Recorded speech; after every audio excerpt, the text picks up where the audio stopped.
Hey yo, what's up mga kadadi? Ngayon ay mag-aayos tayo ng printer. Yung Epson L120 na printer. Mayabang na naman. Nakalimitan ay may lumalabas na ganitong error sa inyong monitor kapag kayo ay nagpiprint. Kapag paulit-ulit na lumalabas yung ganyan na error, kalimitan ang sira nun ay yung ped roller spring. So ngayon ituturo ko sa inyo kung paano ang simple fix ng ganitong printer error. Okay? Pwede na yan. Yan nga mga kadadi, kapag hindi na kinakain ng printer yung papel dito tapos may lumalabas na error, ang kalimitang problema nun ay yung ped roller spring. So, ang gagawin natin, babaklasin muna natin yung nasa ilalim, yung wasting pad. Tatanggalin muna natin yung wasting pad para matanggal natin yung ped roller spring. Okay, umpisahan ko nang ituro sa inyo kung paano tatanggalin ang ped roller spring. Kailangan natin ang screwdriver.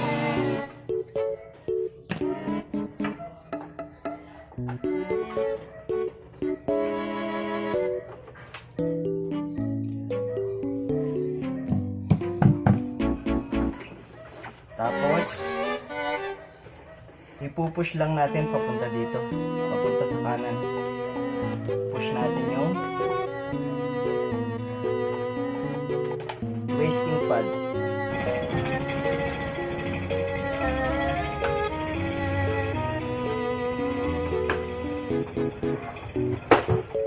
Ayan, natanggal na natin yung wasting pad. Okay pa naman yung wasting pad niya, hindi pa naman siya linisin.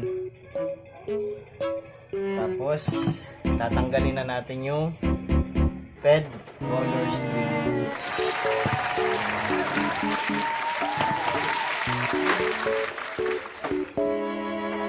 Ayun siya guys, so sa ilalim.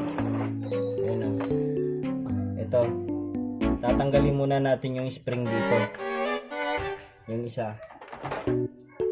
So hilahin lang natin, tanggalin natin yung spring. Tapos ito ay nakalock dito, so dahan-dahan lang.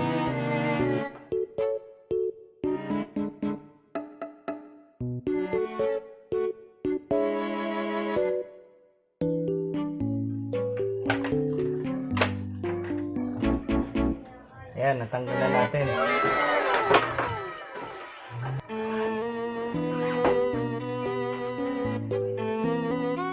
Guys, so naputol na yung spring. Kung makikita nyo yan, naputol yung spring. So tatanggalin natin dito sa pinakang roller nya.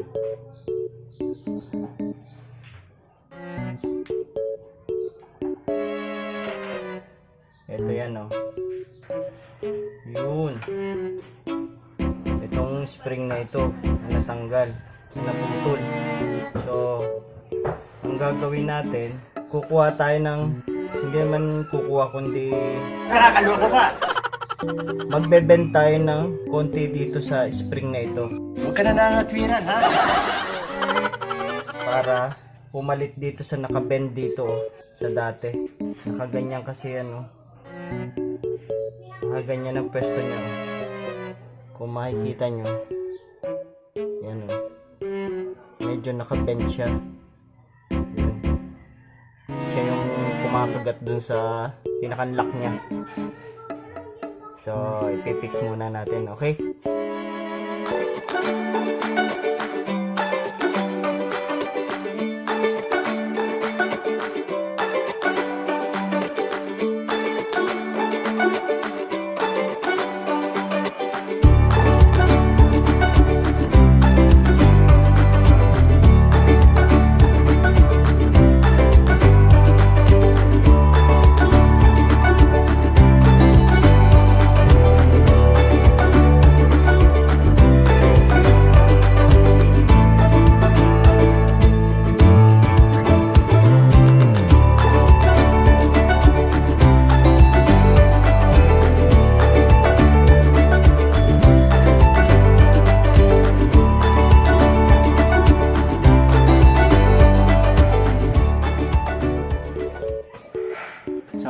guys, oh, nakaano na siya.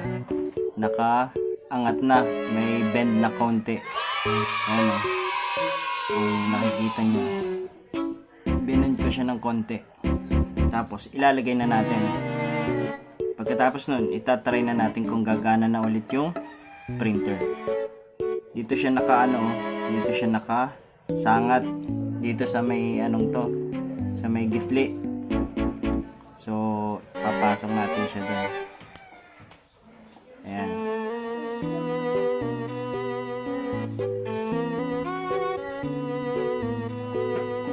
Tapos ilalagay na natin. Babalik na natin.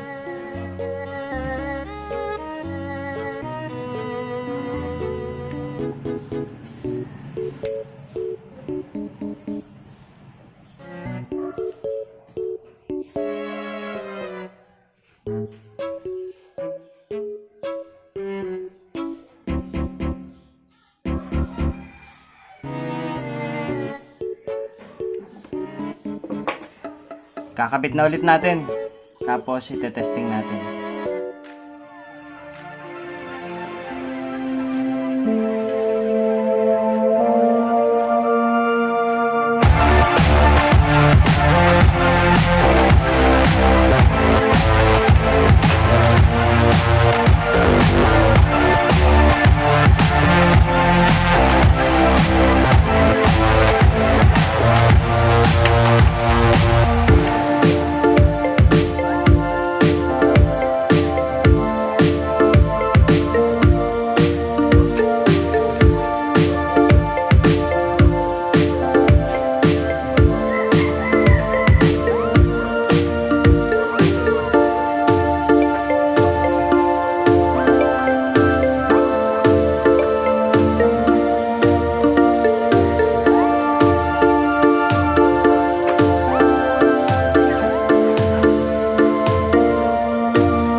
So ayan mga kadadi, kinabit ko na siya sa power. Tingnan natin ha.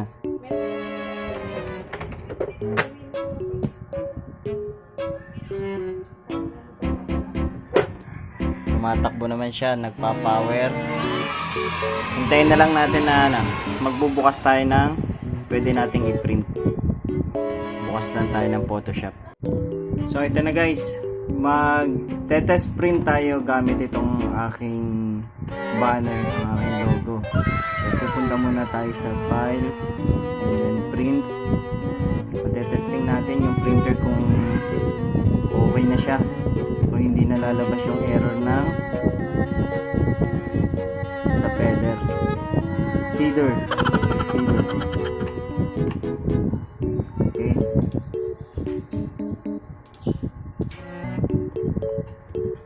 Lagyan natin sa high and then long band paper. Okay. And then print. Tingnan natin yung monitor kung lalabas yung error message. And then tingnan din natin itong printer.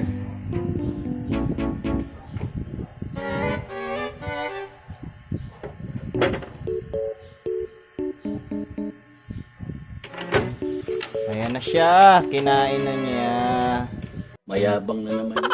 Okay na mga kadadi ang ating printer. Gumagana na siya.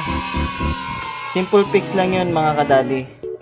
So kung bago ka pa lang sa channel ko, i-click mo na ang subscribe, i-like and share mo na rin, and hit the notification bell para sa mga iba pa nating mga simple fix sa mga printers katulad nitong Epson L120. Okay, salamat sa panonood mga kadadi. Hanggang sa muli.